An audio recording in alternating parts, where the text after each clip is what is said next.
Donc nous allons commencer. Nous allons commencer notre partage.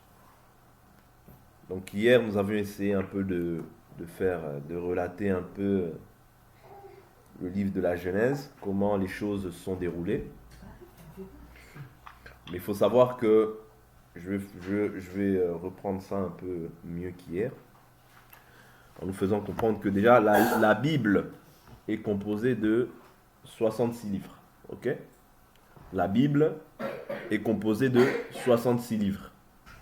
66 livres dans lesquels on parle de l'Ancien Testament, dans lequel il y a 39 livres, du Nouveau Testament, qui est composé aussi de 27 livres. Ok? La loi est répartie de cette manière-là.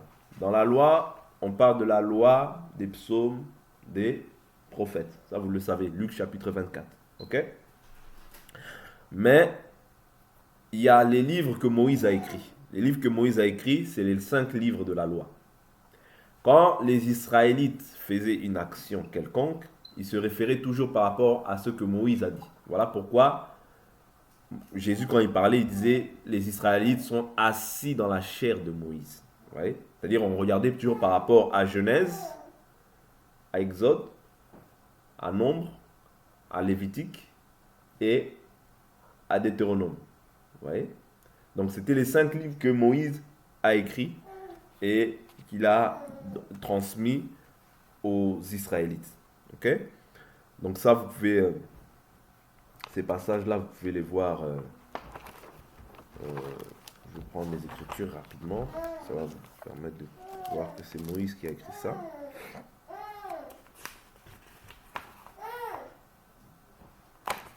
J'avais noté.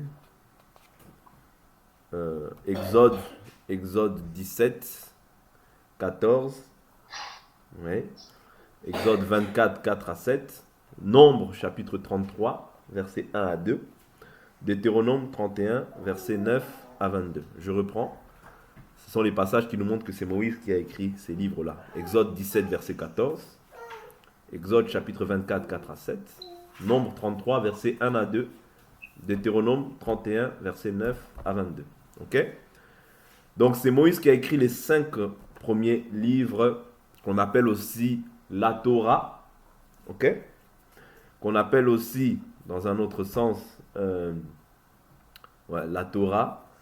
Et sinon, après, il y a les prophètes qui sont appelés aussi, dans un terme hébraïque, les Nevi'im.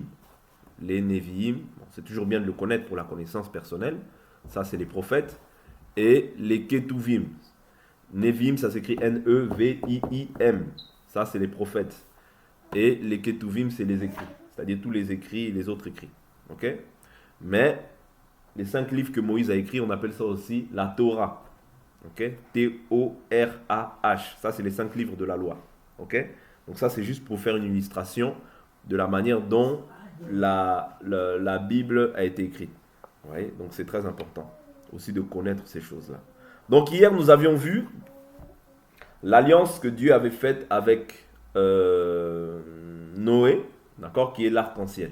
C'est-à-dire quand Dieu verra l'arc-en-ciel sur la nuée, il ne détruira plus la terre par les eaux. Dieu n'a pas dit qu'il ne va plus détruire la terre, non. Il a dit par les eaux. Vous comprenez? Donc la terre ne sera pas détruite par les eaux. Ok? Donc ça, c'est un point que nous devons savoir. Pourquoi? Par rapport à ce que Dieu lui-même a dit. Et je vous dis toujours, Dieu est esclave de sa parole. Ça veut dire que Dieu ne peut pas aller en dehors de sa parole. Voilà pourquoi tout ce qu'on pense, tout ce qu'on fait pour Dieu, on doit toujours vérifier ce qui est dit dans sa parole. Même quand quelqu'un dit quelque chose, vérifions, parce que le soubassement, tout trouve son fondement dans la parole. Ok? C'est très important.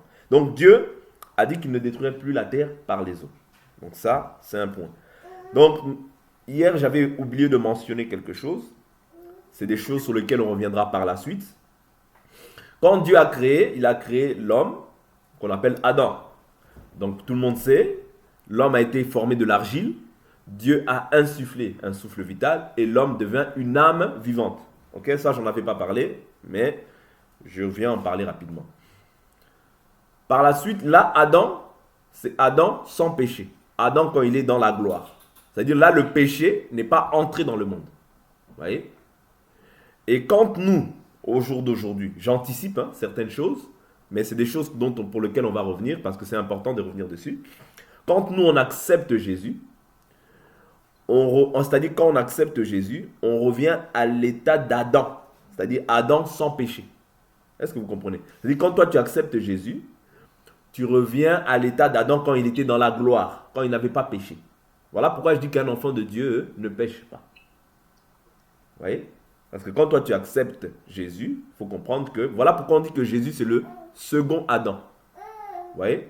Parce que le second Adam, Jésus-Christ, Adam lui a péché, Jésus-Christ est venu restaurer en fait l'homme qui était dans le péché. Ok?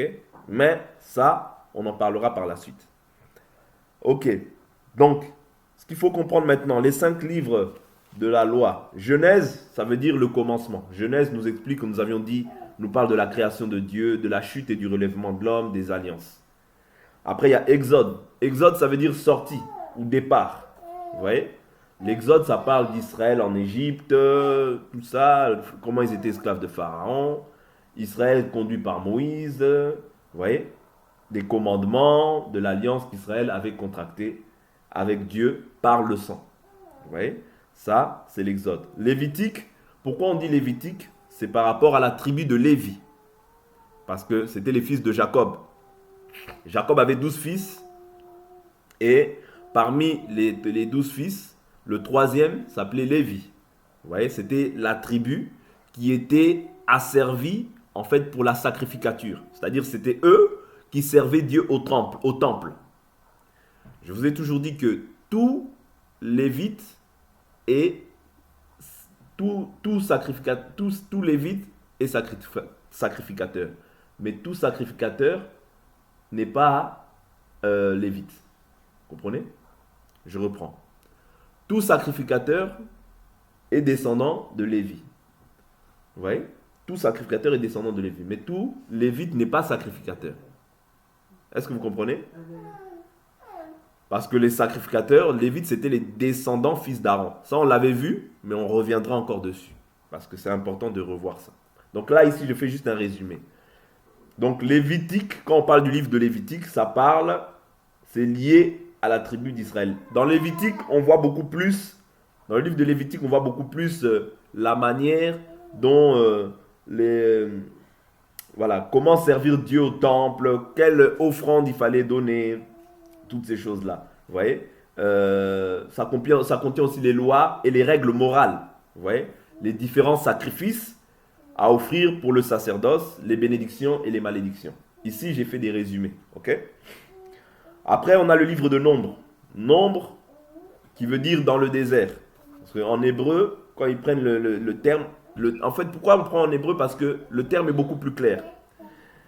Ça veut dire, ils appellent ça B-A-M-I-D-B-A-R, Bamidbar. Mais ce qui est traduit en français dans le désert. C'est-à-dire les sentiments que les Israélites maintenant ont éprouvés dans le désert. Beaucoup plus, on voit plus ça dans le livre de Nombre. Vous allez voir que quand ils étaient dans le désert, ils commençaient à dire « Ah, on se souvient quand on était en Égypte, on mangeait des concombres. On faisait ci, on faisait ça. » Vous voyez, voilà pourquoi on parle dans le désert. Ça parle beaucoup plus de la manière dont les gens se comportent quand ils sont face à des difficultés, face à des combats, face à des luttes. Vous voyez?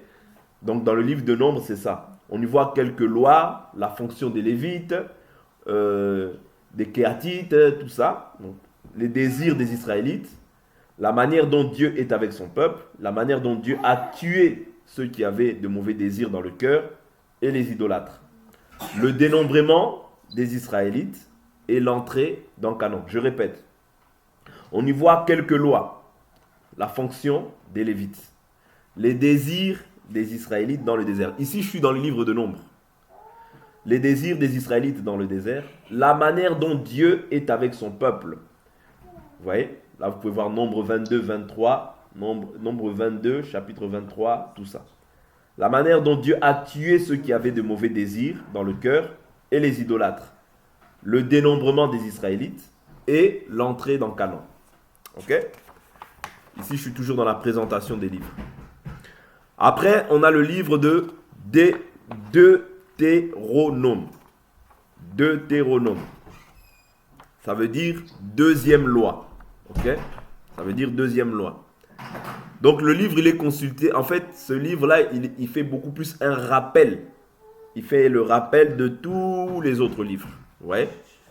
Donc il y a beaucoup de discours que Moïse a écrit dans ce livre.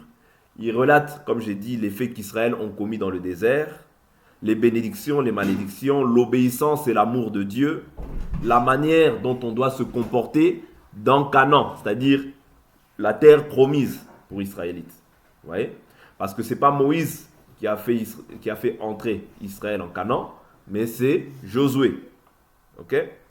La manière dont Israël doit se comporter en Canaan, et il y a la mort de Moïse. Donc ici, c'est juste un récapitulatif des 5 premiers livres qui nous montre aussi la marche de l'Église. Parce que par ces livres-là, on voit prophétiquement déjà comment l'Église va marcher. Par exemple, quand on voit Nombre, on voit dans le désert les mauvais sentiments qui peuvent ressortir de l'homme. Nous aussi, ça nous montre en fait dans le temps dans lequel nous sommes, comment est-ce que nous devons aussi combattre pour ne pas avoir les mêmes sentiments qu'ont eu les Israélites dans le désert. Vous comprenez un peu ou pas? Si je vais trop vite, vous me dites, je reviens dessus, on n'est pas pressé. Parce que je veux vraiment prendre mon temps de tout expliquer afin que ce soit clair pour chacun d'entre nous. Vous voyez? Donc, comme je répète, Nombre nous parle beaucoup plus de la manière dont les gens avaient des mauvais désirs. Les mauvais désirs, par exemple, Paul nous dit que il y a une écriture qui dit que les bonnes choses sont manifestes, celles qui ne sont pas bonnes aussi ne peuvent rester cachées. Vous voyez? C'est-à-dire que les bons comportements, ça se voit. Mais ceux qui ne sont pas bons aussi, ça ne peut pas rester caché. Dieu doit révéler les cœurs. Vous voyez? Les cœurs se révèlent. Vous voyez? Quand Dieu révèle le cœur, moi, ce n'est pas pour condamner l'autre, non. Quand Dieu révèle le cœur, je dois prier ou bien dire au frère non ou à la sœur non. Si tu continues de cette manière-là, ce n'est pas bon pour toi. Vous voyez? C'est-à-dire, le but, quand Dieu te montre la faiblesse d'un frère ou d'une sœur, c'est afin que tu le ramènes dans les bons sentiments que Christ avait. C'est très important. Parce que la Bible nous dit, ayez en vous les sentiments qui étaient en Christ.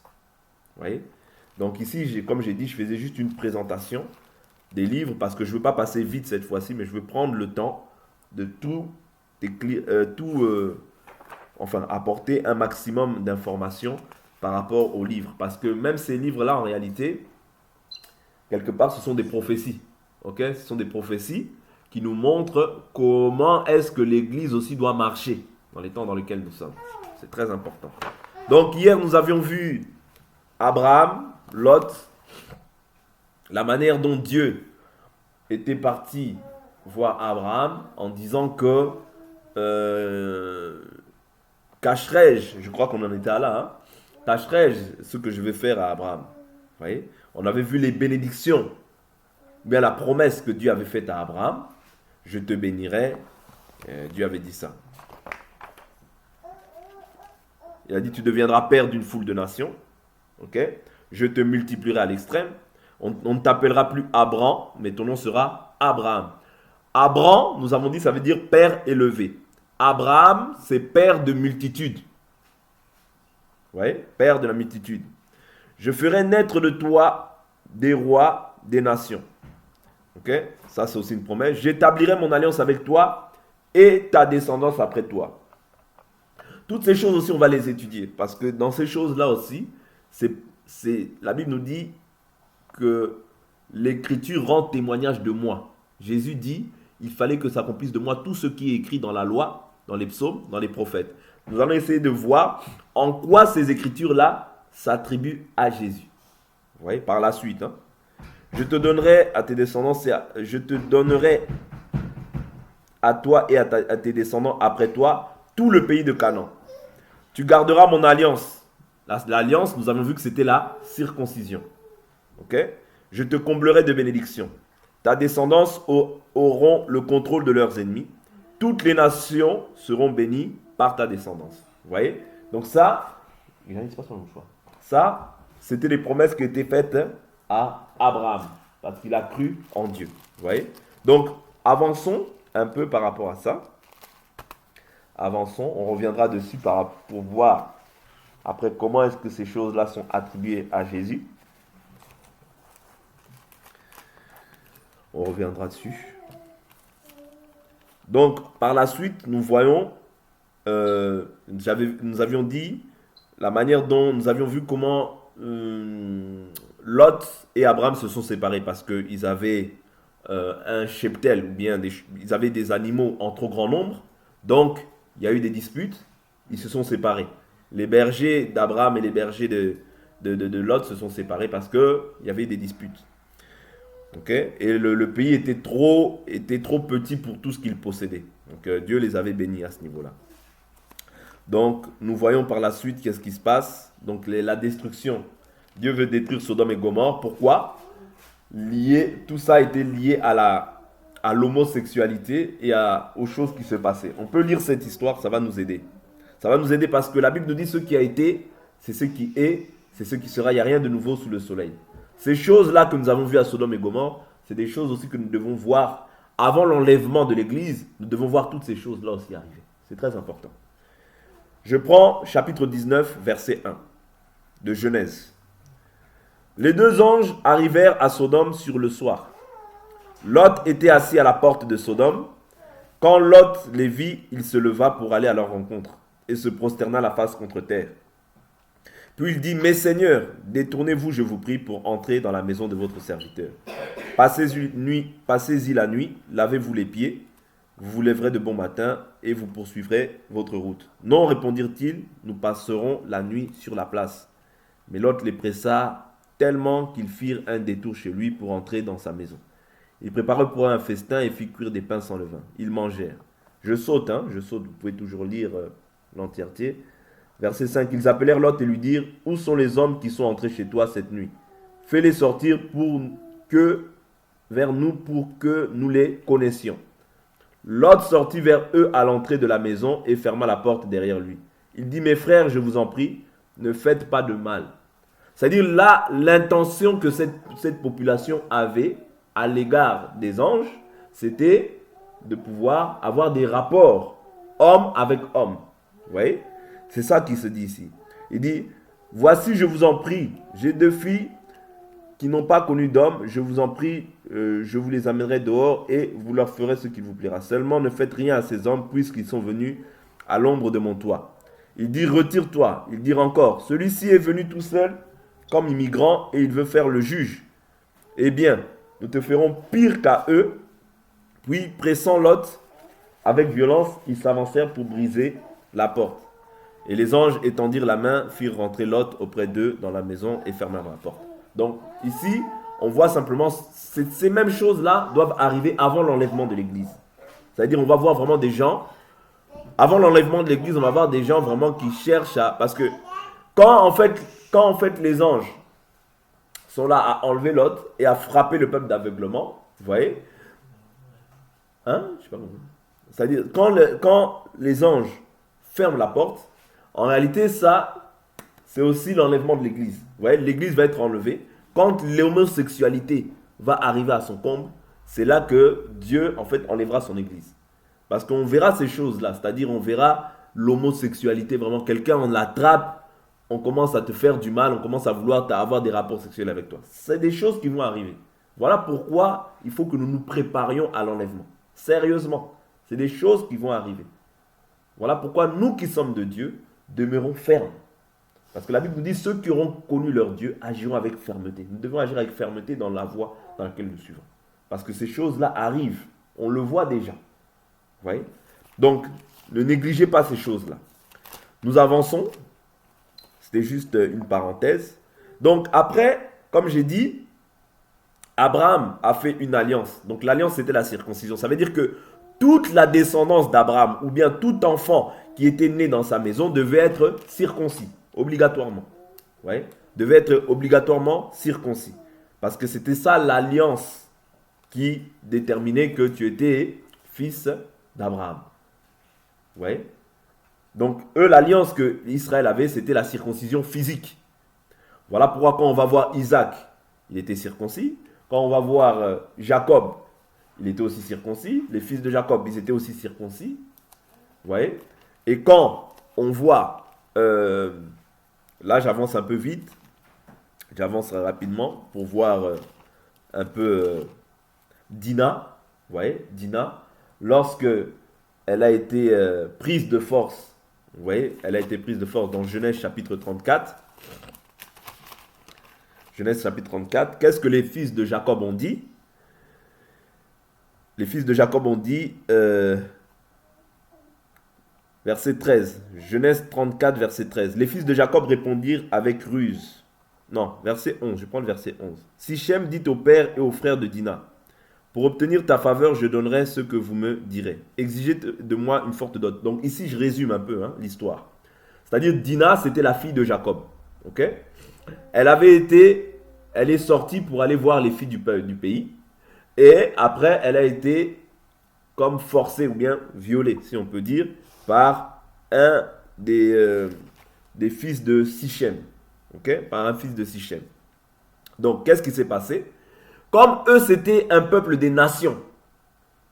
Les frères de Dina, ils ont dit, nous, on ne peut pas accepter que quelqu'un, un incirconcis, puisse se marier avec notre sœur. La seule chose qu'on peut accepter de lui, c'est qu'il puisse se circoncire. Parce que la circoncision, c'est ça qui démontrait que tu étais en alliance avec Dieu. Voilà pourquoi je vous dis qu'un enfant de Dieu ne peut pas marier un païen. Non, toi, tu es incirconcis. Quand tu vas te marier, tu dois te marier aussi avec un circoncis. Parce qu'aujourd'hui, la circoncision, je vous ai dit que ce n'est plus une circoncision physique comme ça, mais c'est la circoncision de cœur, de l'esprit. C'est-à-dire, quand tu as le Saint-Esprit, c'est ça qui démontre que tu es maintenant circoncis de Dieu. Vous comprenez? Donc, c'était ça l'alliance que Dieu avait traitée avec Abraham et sa descendance. Voilà pourquoi Josué, Moïse, par exemple, lorsqu'ils étaient en Israël, Moïse avait circoncis certaines personnes. Mais dans la marche, en Israël, il y a des enfants qui sont venus au monde. Et quand Josué a récupéré, plusieurs n'avaient pas été circoncis. Vous voyez? Plusieurs sont nés dans le désert. Et ils devaient se faire encore circoncire. Parce qu'ils n'étaient pas circoncis. Parce que l'alliance avec Dieu, c'était quoi? C'était la circoncision. Vous comprenez? Voilà pourquoi quelqu'un qui n'est pas circoncis, il ne peut pas prier. Parce que sa prière, c'est une abomination. C'est une abomination. Est-ce que vous comprenez? Parce que Dieu avait exigé que tout mâle, c'était ça l'alliance. Vous voyez? Il a dit, tout mâle dans ta maison doit être circoncis. C'est-à-dire, c'est ça qui est déterminé que toi, tu es en alliance avec Dieu. Vous comprenez? Sans ça, tu as beau dire tout ce que tu veux. Oh non, moi je connais Dieu. Non, non, non. On ne peut pas accepter que tu connaisses Dieu si tu n'es pas circoncis. Vous voyez? L'alliance, c'était ça. Vous voyez? Donc, toute personne qui voulait entrer dans l'alliance devait passer d'abord par la circoncision. Même si tu as 40 ans, on va te circoncire. Pourquoi? Parce que c'est ça qui détermine que tu es en alliance avec Dieu. Aujourd'hui, la circoncision, c'est celle de l'esprit. Ok? Donc, j'insiste sur ces choses-là pour que nous ne puissions pas comprendre l'écriture comme nous voulons la comprendre. Mais que nous restions bibliques par rapport à ça. Donc, qu'est-ce qui s'est passé par la suite? Dieu avait fait des promesses à Abraham et à sa descendance. La descendance qui est Israël selon la chair. Pourquoi? Dieu, dans Genèse chapitre 35, verset 9, Dieu apparut encore à Jacob après son arrivée de Padan Aram. Il le bénit. Dieu lui dit, ton nom est Jacob, mais on ne te donnera plus ce nom de Jacob. Ton nom sera Israël. Ok? Donc le nom, c'est maintenant Israël. Dieu change le nom de Jacob. Vous voyez? Jacob qui veut dire supplanteur, en celui d'Israël. Ok? Donc Dieu, c'est Dieu qui a changé le nom. Vous comprenez? Donc maintenant, qu'est-ce qui s'est passé? Dieu avait dit que ta descendance sera retenue en esclavage. C'est ce qui s'est passé. C'est ce qui s'est passé avec après la mort de Joseph. Okay? Après la mort de Joseph, les Israélites ont connu un roi qui ne connaissait pas Joseph. Ils ont connu un roi qui ne connaissait pas Joseph. Qu'est-ce qui s'est passé? Ils sont restés près de 400 ans en esclavage. Okay? Quand tous les patriarches sont morts, quand tous les fils de Jacob sont morts, vous voyez, qu'est-ce qui s'est passé? Israël maintenant sont restés dans l'esclavage pendant 400 ans. Après, qu'est-ce qui s'est passé? Après ça, qu'est-ce qui s'est passé? Il s'est fait que un roi s'est élevé et il voulait détruire en fait toute la descendance d'Israël. Là, ici, je suis dans le livre de Exode déjà. Je suis dans le livre de Exode. Dans le livre de Exode. Ouais. Et c'est là que Dieu, après, a suscité un sauveur qui s'appelle Moïse.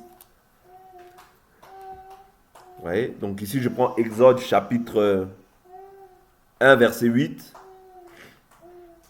Ici, il faut savoir que les 12 fils de Jacob étaient déjà morts après. Hein. Parce qu'il y a eu après l'événement où Joseph, il était en prison, tout ça. Mais là, je ne vais pas rentrer dans tout ça. Donc, chapitre 1, verset 8. Un nouveau roi vint à régner sur l'Égypte, lequel n'avait pas connu Joseph. Il dit à son peuple, voilà le peuple des Israélites qui est plus nombreux et plus puissant que nous. Vous voyez? Allons, montrons-nous habiles à son égard, de peur qu'il ne se multiplie, car s'il survenait une guerre, il se joindrait à ceux qui nous haïssent pour nous combattre et sortir ensuite du pays. Vous voyez? Donc ici, le roi voulait en fait charger Israël de travaux, toutes ces choses-là. Mais Dieu maintenant, Israël tellement il criait à Dieu, Dieu s'est souvenu de son alliance avec Abraham, avec Isaac et avec Jacob. Vous voyez? Ici, je prends Exode chapitre 2, le verset 23. Longtemps après, le roi d'Égypte mourut et les Israélites gémissaient encore sous la servitude et poussaient des cris. Leur appel du sein de la servitude monta jusqu'à Dieu. Vous voyez? Dieu entendit leurs soupirs. Dieu se souvint de son alliance avec Abraham, Isaac et Jacob. Est-ce que vous comprenez? Dieu regarda les Israélites et Dieu prit conscience de leur situation. Vous voyez? C'est-à-dire après les événements, parce que c'était une prophétie. Dieu avait dit que ta descendance restera 400 ans en esclavagisme. C'est-à-dire les Israélites, ils étaient restés 400 ans en esclavagisme. Maintenant, qu'est-ce que Dieu fait? Il envoie un libérateur. Il envoie Moïse. Vous voyez? Par Moïse, Dieu accomplit des prodiges. Vous voyez? Et quand il se révèle à Moïse, nous avions vu dans Exode chapitre 3, il se révèle comme « Je suis ». Vous voyez? Nous avions vu aussi l'accomplissement de cette écriture quand Jésus vient et dit « Si vous ne croyez pas que moi, je suis, vous mourrez dans vos péchés ». Est-ce que vous comprenez? Vous voyez? C'est-à-dire, ces choses-là parlent d'une réalité. Vous voyez? Parlent d'une réalité. Donc, après on voit Moïse. Moïse a épousé Séphora. Moïse est parti chez les siens. Au début, plusieurs l'ont repoussé, mais après, ils acceptèrent Moïse par rapport aux signes qu'il avait fait. Ici, je suis dans le livre de toujours Exode. Exode chapitre Exode chapitre 4. Exode chapitre 4.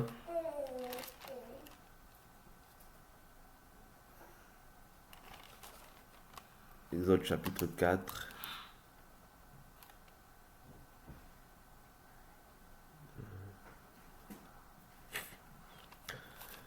Exode chapitre 5, ouais.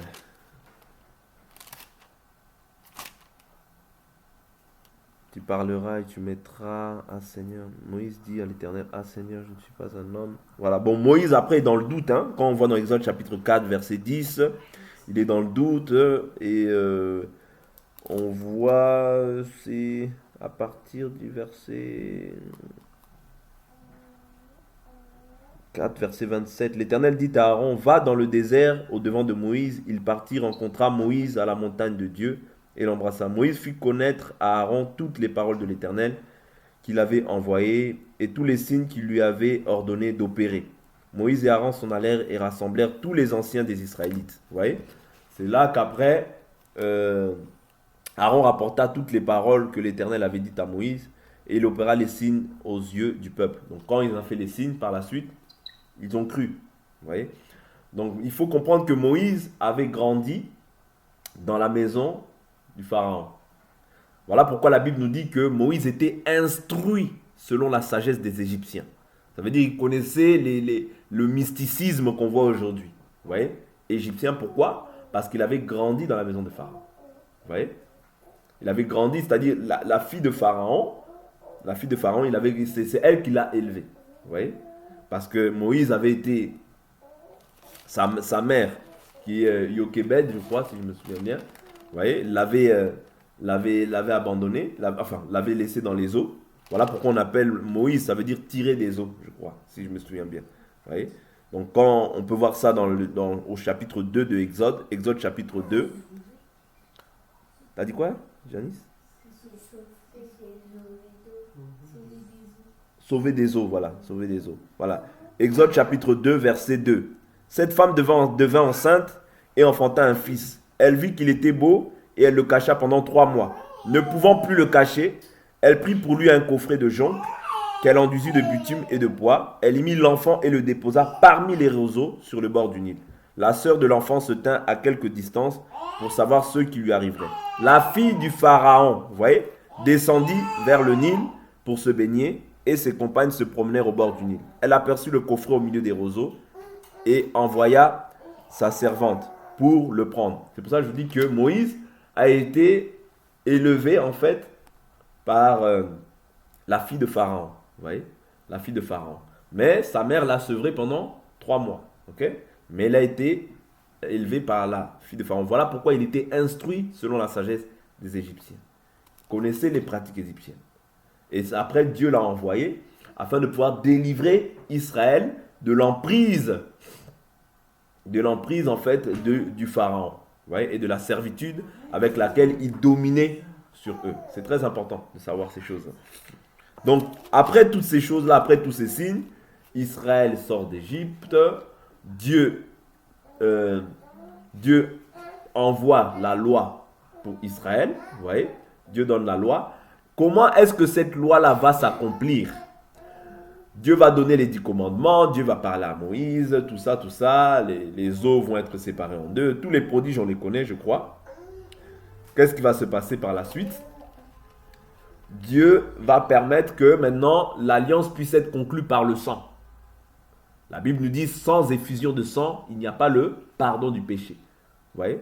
La première alliance a été conclue par le sang. Ici je suis dans Exode chapitre 24. Exode chapitre 24, verset 6. Moïse prit la moitié du sang qu'il mit dans des bassines et répandit l'autre moitié du sang sur l'autel. Il prit le livre de l'Alliance et le lit au peuple. Ils dirent, nous exécuterons tout ce que l'Éternel a dit et nous obéirons. Moïse prit le sang et le répandit sur le peuple en disant, voici le sang de l'Alliance que l'Éternel a conclu avec vous sur la base de toutes ces paroles. Vous voyez? Donc ici, on voit en fait que l'accomplissement en fait des lois que Dieu a données, vous voyez, est fait maintenant et conclu par le sang. Ok? C'est par le sang que l'alliance s'effectue. Ouais. C'est par le sang qu'on fait l'alliance. Ouais. Voilà pourquoi on voit ces choses-là se faire. Voilà pourquoi aussi la deuxième alliance que Jésus vient effectuer, elle devait se faire aussi par le sang. Voilà pourquoi aujourd'hui aussi on est racheté par le sang de Jésus. Est-ce que vous comprenez? La Bible nous dit dans Apocalypse chapitre 5 verset 8, par son sang, il a racheté un peuple de toute race, de toute nation, de toute tribu, de toute langue, de tout peuple, et il a fait de nous un royaume et des sacrificateurs. Vous voyez? Ça veut dire ceux qui avaient été, c'est ceux qui est. C'est-à-dire de la même manière que Moïse, pour conclure l'alliance, il l'a faite par le sang. De la même manière aussi quand Jésus vient, quand il conclut l'alliance, il l'a fait aussi par le sang. Vous comprenez? C'est-à-dire en versant le sang, il conclut l'alliance. Parce que sans effusion de sang, il n'y a pas le pardon. C'est très important de comprendre ces choses. Donc après, il y a les différentes lois qui sont données à Israël. Vous voyez? Et je vous ai dit, ces 5 premiers livres, c'est Moïse qui les écrit. Vous voyez? C'est Moïse qui les écrit. Donc après ça, Israël, en fait, il devait observer quoi? Les 613 lois.